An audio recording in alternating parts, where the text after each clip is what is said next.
오늘 본문에서 어떤 바리새인과 서기관들이 예수님을 찾아왔습니다. 그들은 예루살렘으로부터 왔다 이렇게 되어 있는데 그 말은 예루살렘이라는 지역에서 왔다는 말이 아니고 예루살렘에는 사내들인 공의회라는 게 있습니다. 그 시대 최고 종교기관입니다. 거기서 파견한 사람들이라는 말입니다. 우리로 하면 총회에서 파견한 사람 이렇게 이해하면 어렵지 않을 텐데 어쨌든 이른바 종교조사단입니다. 그 당시 예수님이 30대 초반이었는데 세상 나이로 워낙 기적도 많이 베푸시고 하나님 말씀에 대해서 사람들이 놀랄 만한 해석으로 온전히 풀어주시면서 하나님 말씀을 강력하게 선포하셨기 때문에 예수님 주변에 항상 사람들이 많이 모여들었습니다. 그러다 보니까 사내들인 공의회에서 도대체 예수가 어떤 인물인가를 알아보라는 명분으로 실체 조사차 사람들을 파견했고, 사실은 실체 조사라는 건 명분이고 그보다도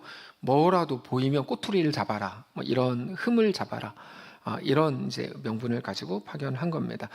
그들이 예수님을 보았을 때 금방 꼬투리를 잡을 수 있었습니다. 2절을 보면 당신의 제자들이 어찌하여 장로들의 전통을 범하나이까 떡을 먹을 때 손을 씻지 아니하나이다. 그러니까 예수님의 제자들이 율례를 어기는 것 같아서 그걸 보고 이제 딱 이렇게 지적을 한 거죠. 예수님의 제자들이 손을 씻지 않고 떡을 먹었는데 그걸 보자마자 기분이 팍 상했어요. 왜 이렇게 더러워? 그게 아니고 이건 정결법에 관한 것인데, 정확히 말하면 전통과 정결법에 관한 건데, 한 그릇에 물을 붓고 그리고 나서 4분의 1을 더 부어야 됩니다. 이렇게 두 차례에 걸쳐서 부어야 됩니다. 그러면 정결하게 된다라고 생각하는 게 그들의 정결법이었어요. 우리가 그냥 정결법, 그러니까 이게 막 대단한 것 같지만 사실 지금 제가 설명한 것 같은 그런 세세한 내용들이 이제 이렇게 하는 것 다 있습니다. 그리고 바리새인들은 그런 엄격한 나름대로의 율법과 전통을 지켜야만 자기들의 어떤 사회를 이방 종교에 오염되지 않게 지키는 거다 이렇게 생각을 하고 있었습니다. 예를 들면 교회들마다 우리 교회는 원래 이래 이런 것들이 일반적인 교회들에 많이 있잖아요. 우리 교회는 정말 없기를 바라는데 원래 그래, 이게 있으면 사실 그게 그들을 지켜준다고 생각해서 그렇게 말하는 거거든요. 사실 그것과 하나님의 뜻은 무관할 때가 너무 많죠. 그냥 사람들을 자기들이 정해놓은 것들일 뿐인데 우리 교회는 원래 이래, 그게 마치 거룩한 것처럼 그렇게 말하는 경우가 많아요. 이들이 말하고 있는 게 그런 겁니다. 그런 율법과 전통을 제자들이 무시하고 있다고 생각하니까, 예수님의 제자들이 무시하고 있다고 생각하니까 기분 나쁘고 예수님한테 곧바로 항의한 거죠. 그때 예수님께서 이렇게 대답하십니다. 3절에 대답하여 이르시되 너희는 어찌하여 너희 전통으로 하나님의 계명을 범하느냐. 그러니까 이게 무슨 말이냐면 너희가 지킨다고 하는 그 전통이 하나님의 계명을 범하고 있는 거다, 이런 말입니다. 그러니까 이런 거죠. 우리 교회는 원래 이래. 그게 하나님의 마음에 계속 반하고 있는 내용들인 게 너무 많다, 그런 내용입니다. 너희가 주장하는 너희의 전통이라는 게 하나님의 뜻이 아니다, 이런 거죠. 너희가 지금 전통이라는 말을 했냐? 그럼 나도 하나만 묻자. 만일에 너희의 전통이라는 것과 하나님의 계명이 하나님의 마음이 다르면 어떻게 해야 되냐? 이 말입니다.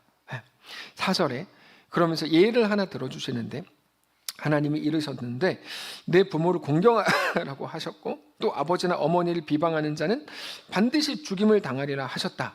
근데 너희는 이르되 누구든지 아버지에게나 어머니에게 말하기를 내가 이거 원래 어머니나 아버지한테 드려야 되는 건데, 하나님 말씀하셔서 드려야 되는 건데 그거를 제가 하나님께 드렸습니다 라고 말하면 그 부모를 공경할 것이 없다 하여, 그러니까 하나님께 드렸으니까 어머니 아버지는 좀 참으십시오 라고 하면 그건 너희의 전통으로 하나님의 말씀을 폐하는 거다, 이런 말입니다.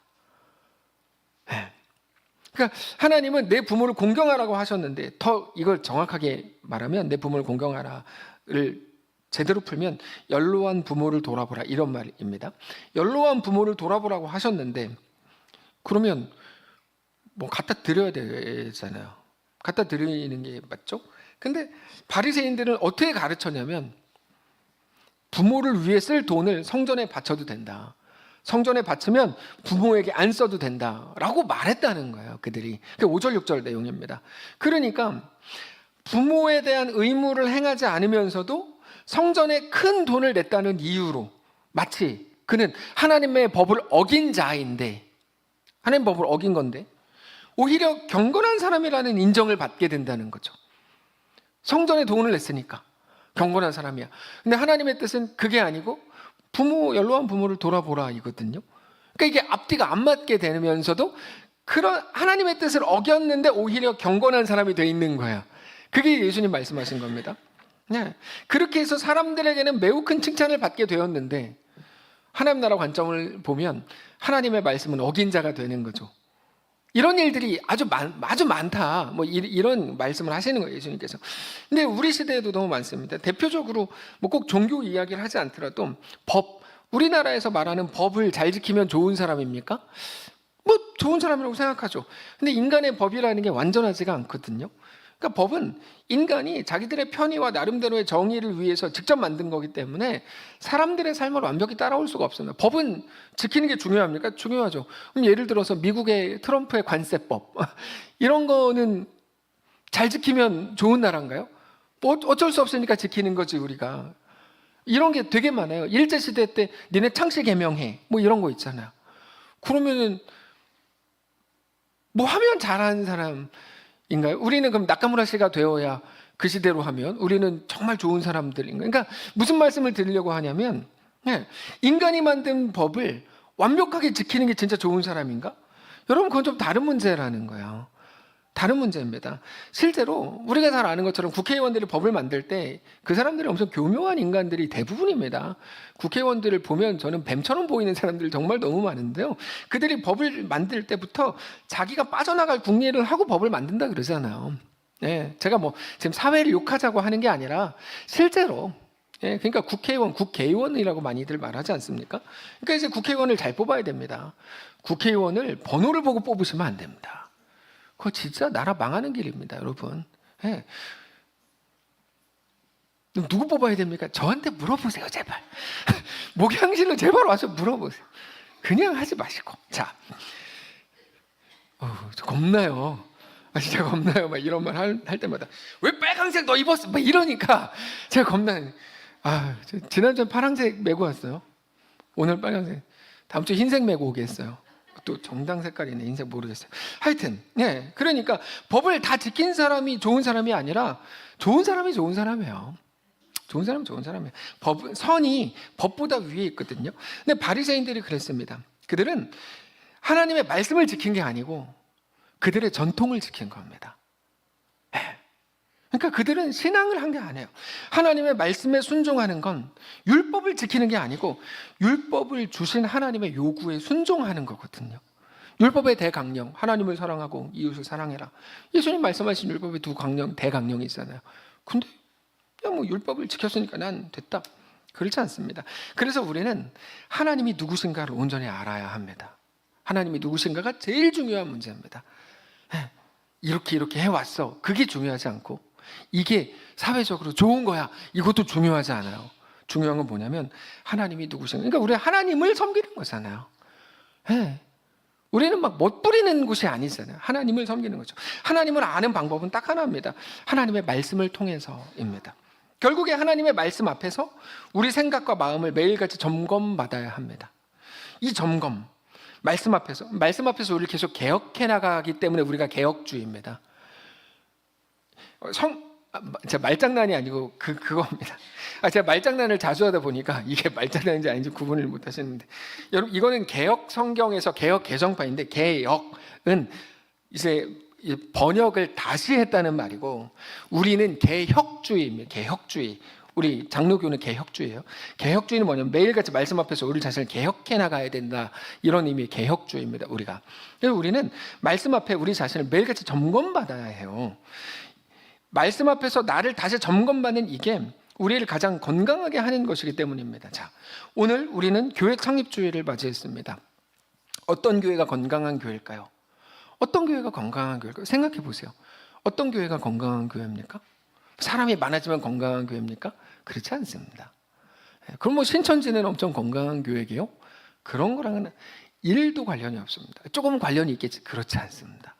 1도 관련이 없습니다. 그럼 전통을 잘 지키는 교회가 건강한 교회인가?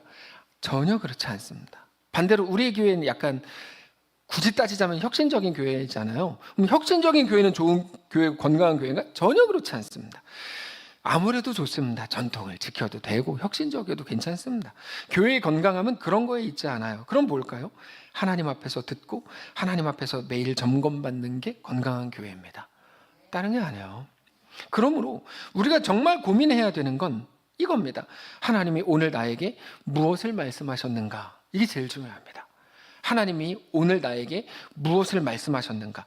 우리는 말씀이 이끈다라는 말에 대해서 너무 막연한 생각을 해요. 그러다 보니까 기독교를 완전히 막 무당 종교처럼 생각하는 사람들이 가끔 있어요. 무당에게 간 것처럼 신앙생활을 해요. 동쪽으로 갈까요? 목사님, 이번에 제가 학교 2개 붙었는데 어디에 가는 게 하나님의 뜻입니까? 이렇게 거기 하나님의 뜻이 왜 나와요? 또 누구는 기도해 보세요. 이렇게 하거든요. 그렇지 않아요. 네, 그렇지 않습니다.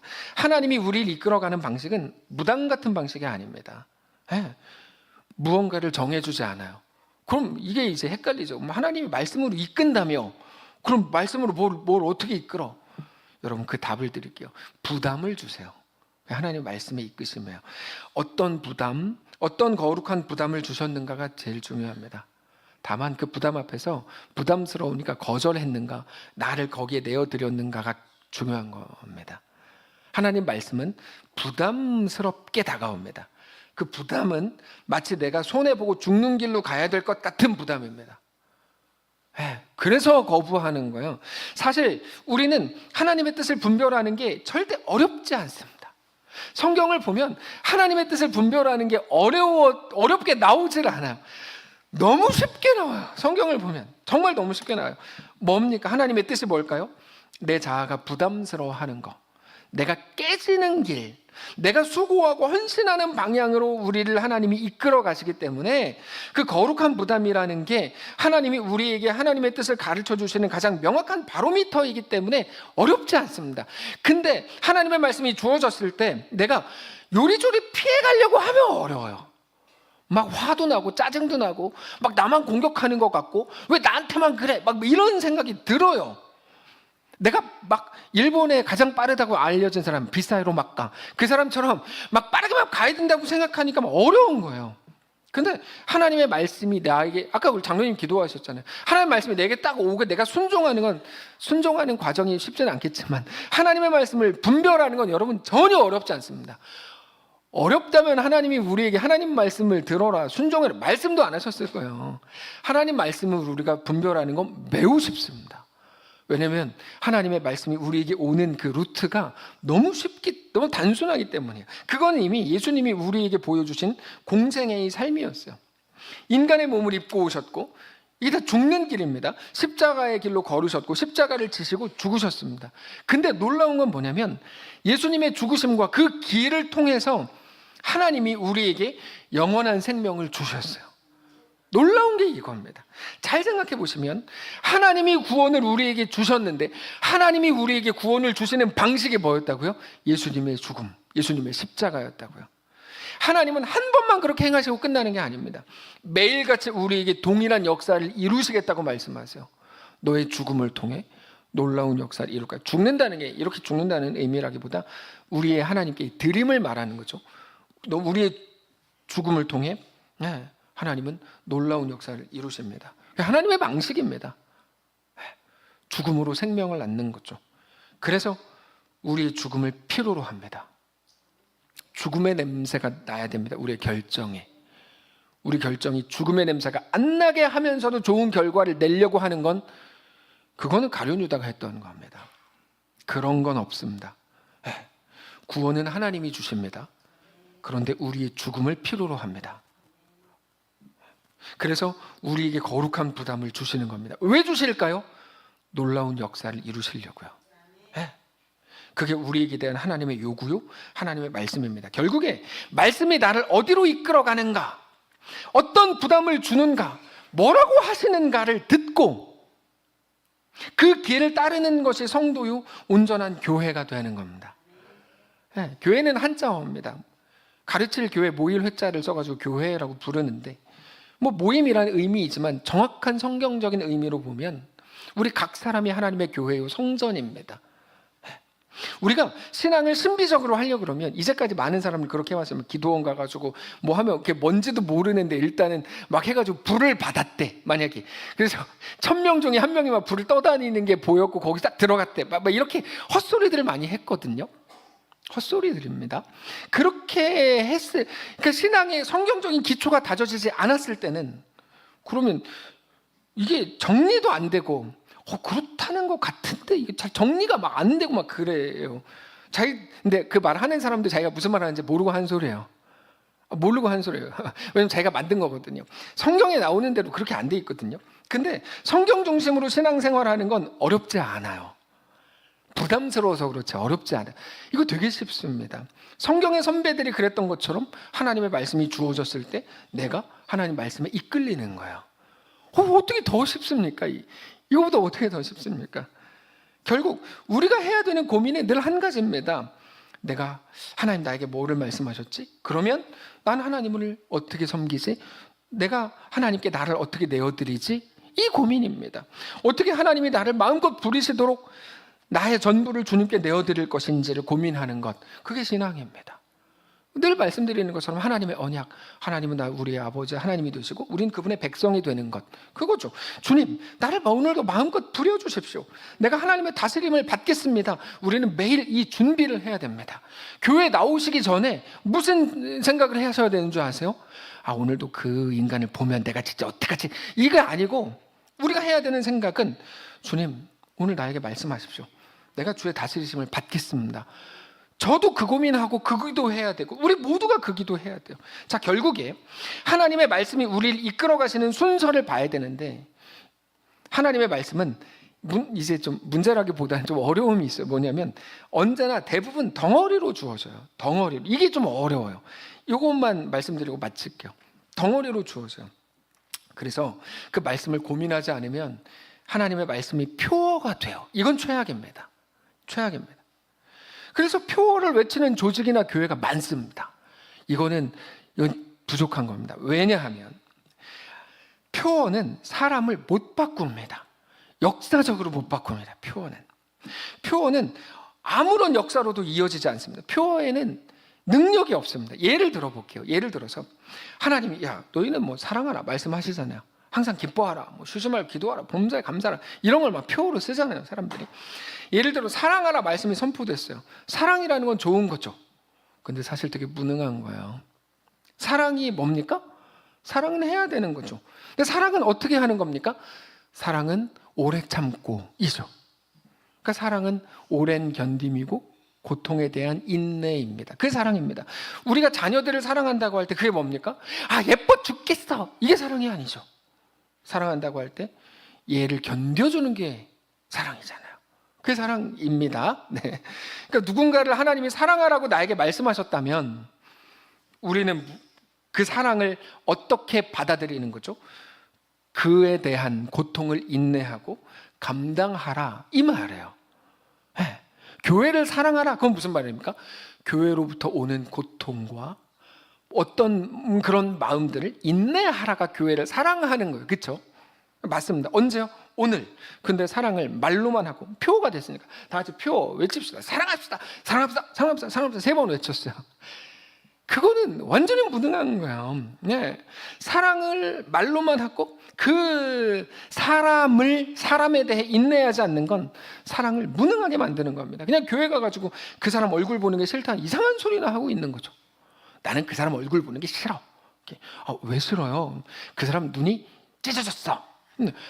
근데 여러분, 찢어진 사람의 마음이 더 아파요? 그 눈을 보는 우리가 더 아파요? 그 사람이 더 아파요. 나 목사님 진짜 쳐다보기도 싫어. 왜 그러니? 눈이 조금만 돼.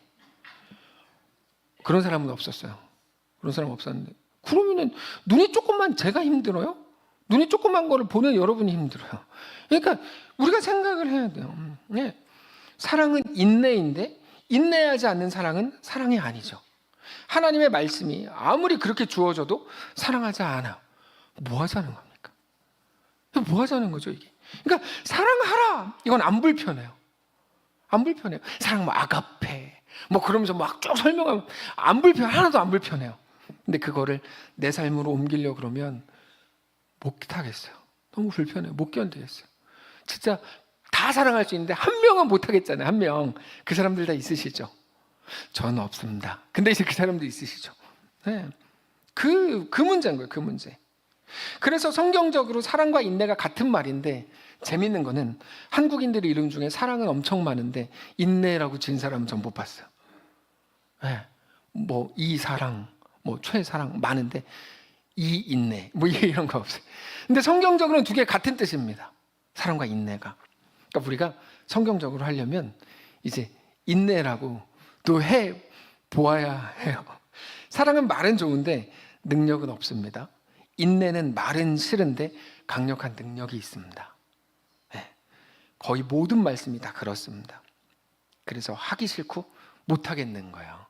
하나님의 말씀이 우리에게 딱 주어지면 알겠고 좋은 것 같은데 감동도 있는데 못 하겠는 거예요. 내가 이거 뭐 이렇게 해봤자 의미가 있어?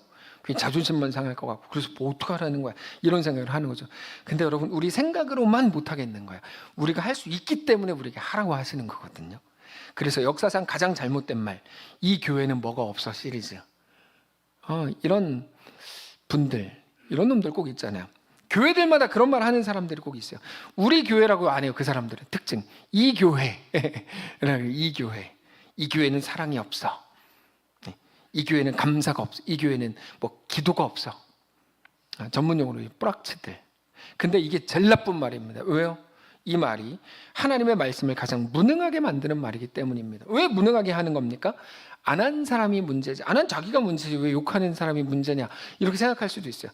당신이 하면 되고 당신이 해야 되는 문제이기 때문이에요. 남들의 문제가 아니에요. 하나님 이렇게 말씀하세요. 그래 너 교회잖아. 네가 사랑해. 감사가 없다고 네가 감사해. 이거죠. 뭐 기도가 없어. 네가 기도해. 이거야. 그러니까 뭐 하라는 겁니까? 사랑을 하라는 거예요. 사랑이 뭐라고요? 당신이 그 사람에 대해 참아주어야 한다는 거죠. 미운 사람이 없으면 하나님이 우리에게 사랑하라고 말씀하시지 않은 거예요. 그럴 필요도 없어요. 이미 미운 사람이 없는데요. 미운 사람이 있어요. 그럼 하나님 우리에게 주시는 말씀이 뭔지 우리가 어렵지 않게 할 수 있어요. 너무 쉬워요. 네. 사랑이 있는지 없는지 말도 안 되는 평가를 하고 있지 말고 사랑을 하라. 없기는 뭐가 없습니까? 있는데 김사랑이 저는 하나님이 김사랑을 우리에게 보내주셨다고 생각해요. 문종현 엄마. 야, 니네 교회는 사랑이 있어를 보여주시는 시금석이죠. 그래서 한 명이 또 필요해요. 인내라는 이름도 필요해요. 근데 마침 다음 주말에 이제 오성훈 전사님 셋째가 나와요. 그래서 그 사람 이름을 오인내라고 지으라 그랬어요. 일부 예배 때. 사랑의 또 다른 말, 인내. 멋있잖아요. 안 질 가능성이 100%인데 설교 시간에 얘기는 했어요. 셋째 다음 인내라고 오인내. 그러고 보니까 무슨 냄새 나는 느낌이 좀 나가지고 오인내? 막 그래가지고 안 될 것 같다. 하여튼 네. 여러분 사랑이 없기는 뭐가 없습니까? 우리 인내가 없는 거죠. 인내하십시오. 저희 집도 엄청 사랑합니다. 저도 엄청 인내하고 살고 있거든요. 그게 사랑입니다. 사랑이 왜 없죠? 그리고 우리 교회에 속한 모든 모임들, 모든 장소들, 뭐 셀, 젠 공동, 당회는 물론이고 뭐 비공식적이거나 공식적인 모든 부분, 지난주에 말씀드렸던 주방, 남자 컨테이너, 유치부실, 초등부실, 어울림 카페, 재정부 이런 모든 곳에서 옆 사람의 신앙 방해꾼이 되지 마십시오. 좋은 말만 하십시오. 신앙으로 좋은 말만. 이상한 말 하지 마시고 좋은 말만 하십시오. 그리고 옆에 있는 사람이 신앙에 방해가 되는 분들이 많이 계실 텐데 못 듣겠으면 다음 주에는 거기 가지 마십시오. 전 오늘 주방 한 주 쉴게요. 이렇게 하세요. 그래서 왜? 그러면 같이 하면서 자꾸 누가 딴소리 해가지고 제가 좀 방해를 받아서 이번엔 좀 한 주 쉴게요. 이렇게 하는 게 좋아요. 거기 막 굳이 있으면서 상처받았어. 뭐 이렇게 할 필요가 없어요. 네. 무슨 일 있으셨어요?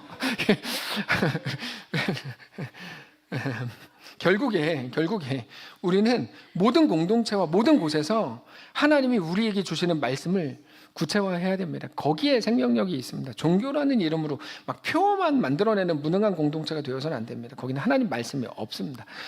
우리 소중한 인생을 내 나라를 세우는 곳에 쏟지 말고 하나님의 백성이 되는 것에 집중해야 됩니다.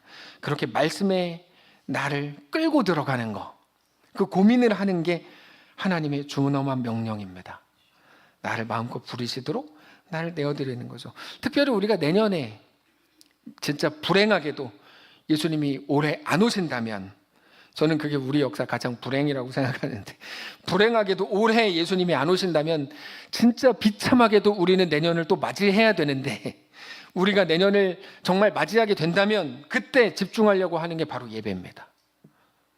제가 곰곰이 생각해 봤어요. 우리가 무엇이 무너졌는가? 우리는 예배가 무너졌습니다.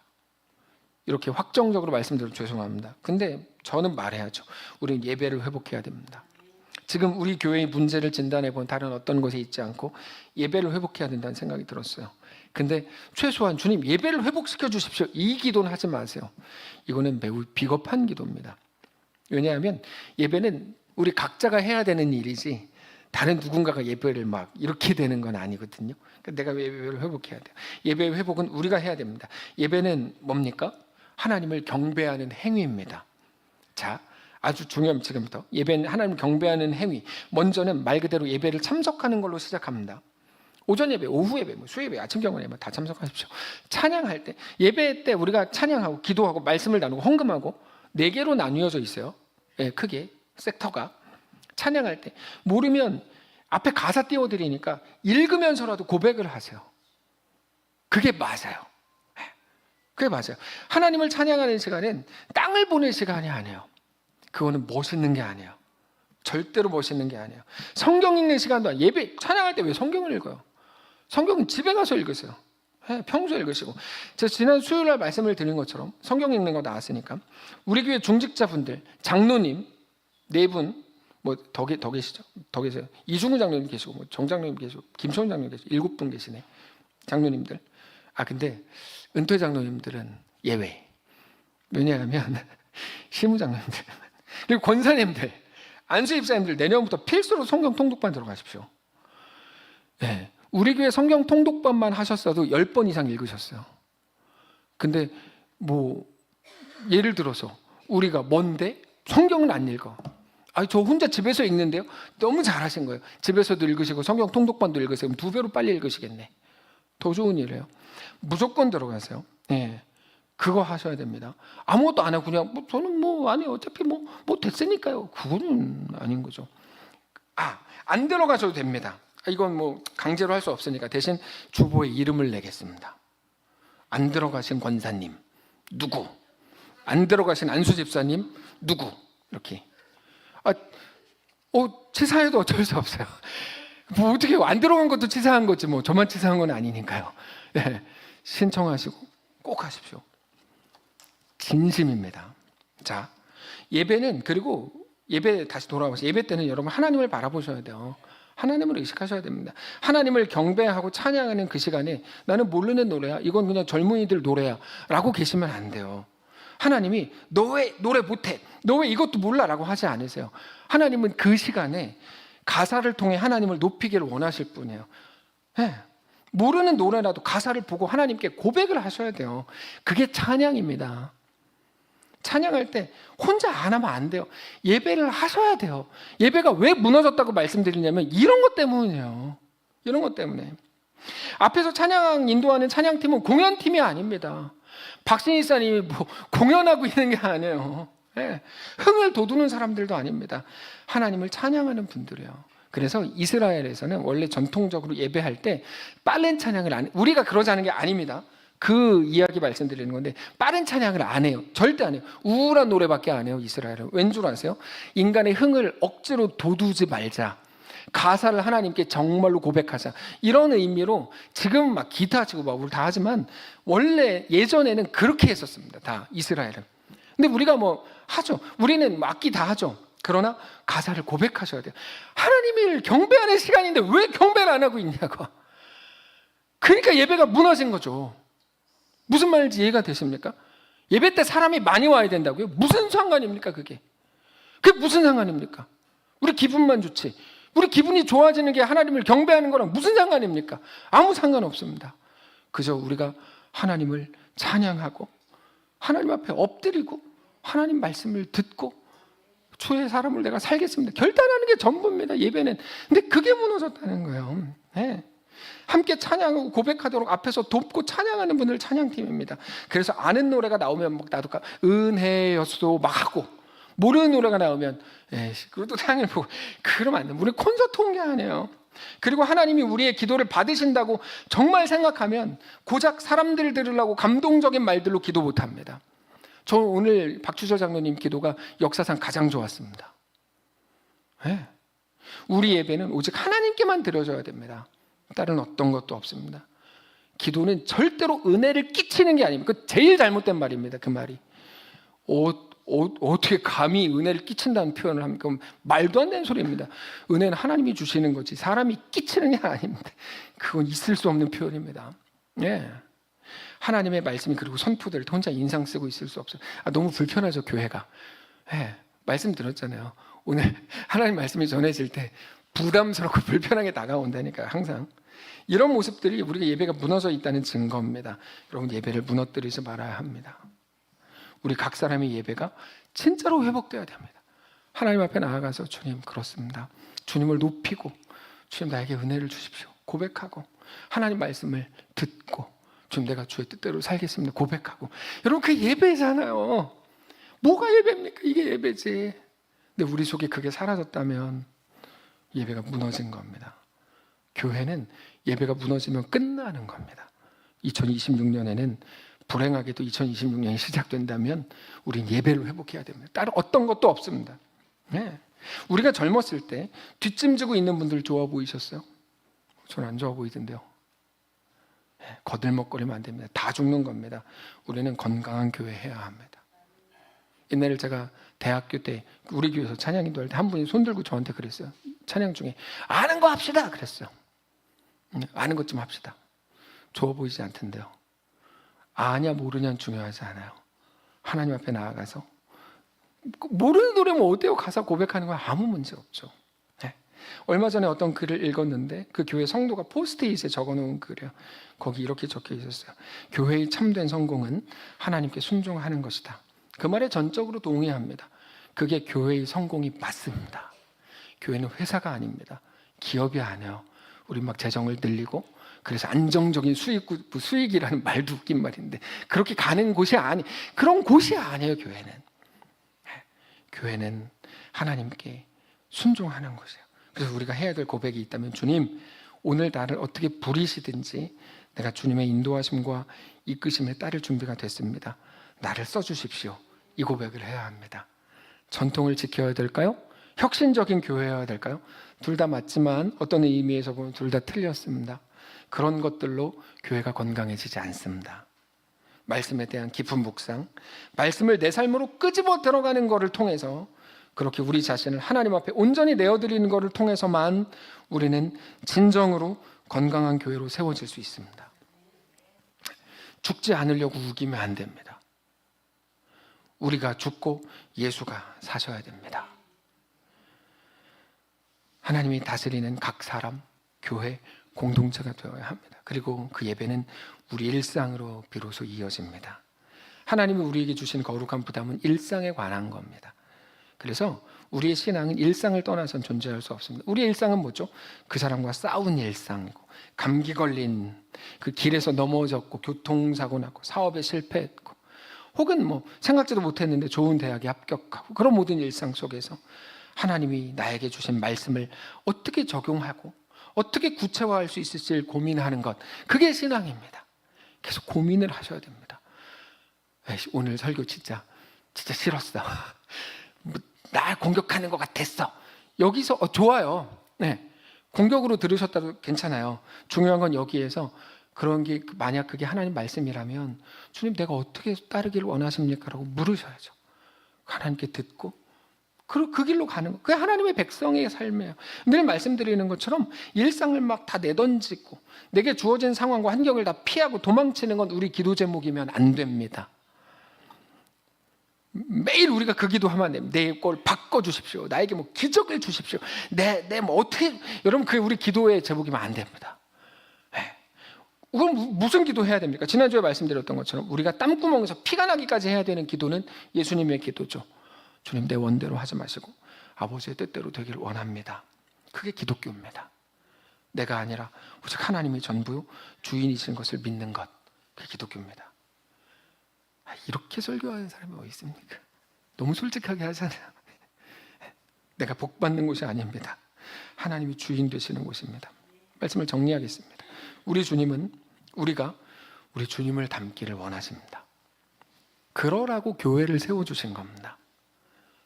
그리고 오늘은 교회 창립주일입니다. 저는 아까 박신희 이사님 찬양 끝나고 했던 마지막 멘트가 너무 좋았어요.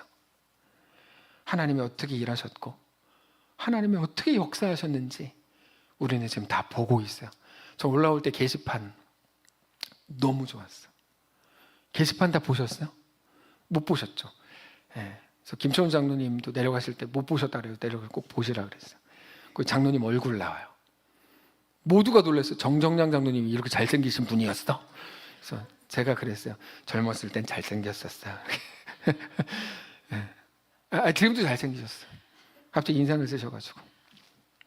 거기 밑에 보면 사진, 옛날부터 사진이 쭉, 저도 있어요, 거기. 쭉 이렇게. 너무 좋았어요. 한참을 계속 보고 있었어요. 네. 하나님이 어떻게 역사하셨고, 우리를 어떻게 자녀 삼으셨고, 성도를 세우셨고, 네. 오늘까지 이끌어 오셨는지 그 증거가 우리고 우리 교회입니다. 우리는 그렇게 오늘까지 왔습니다. 이제 하나님이 원하시는 교회가 되어야 합니다. 주님 닮는 교회. 주님 닮는 게 어떻게 하는 겁니까? 우리 일상 속에서 눈물을 쏟고, 이거는 불편함 때문에 쏟는 눈물을 말하는 겁니다. 기도하라는 게 아니라 불편함 때문에 눈물을 쏟고, 그러면서도 십자가의 길을 걷는 것. 일상을 다 던져버리고 일상을 피하고 도망치고, 그렇게 어려움을 피하는 게 우리 기도 제목이면 안 됩니다. 기도의 대부분이 다 그거가 이제 문제인 건데, 바꿔달라는 건 아니고, 하나님이 기껏 이끄시고 만드신 상황이 다 싫다, 막 싫어 그러면 안 됩니다. 그 속에서 내가 끝까지 버티고 견디면서 하나님이 허락하신 우리 육신의 한계를 가진 인생과 일상이라는 질그릇 속에서 담아놓으신 그 보배, 하나님의 은혜와 사랑을 발견하고 눈물로 주를 따르겠다고 고백하는 게 신앙입니다. 네. 기도로 풍랑을 그치게 하는 건 기독교의 능력이 아닙니다. 하나님이 알아서 하실 일입니다. 홍해를 가르는 거 하나님이 알아서 하실 일이고, 웃긴 건 뭐냐면 출애굽기를 보면 홍해가 갈라지는 건 사람들 머리와 기대 속에 있지도 않았습니다. 아예 상상력 속에도 없었습니다. 하나님이 알아서 가르신 겁니다. 네. 우리는 기도로 주님을 붙들면서 풍랑 속에서도 주님을 바라보고 그 속을 서 있는 게 믿음입니다. 하나님이 우리에게 그거 하라고 주신 겁니다. 그거 하라고 교회로 묶으신 겁니다. 좋은 교회 만들라고 우리를 부르신 거 아닙니다. 순종하라고 우리를 묶으신 겁니다.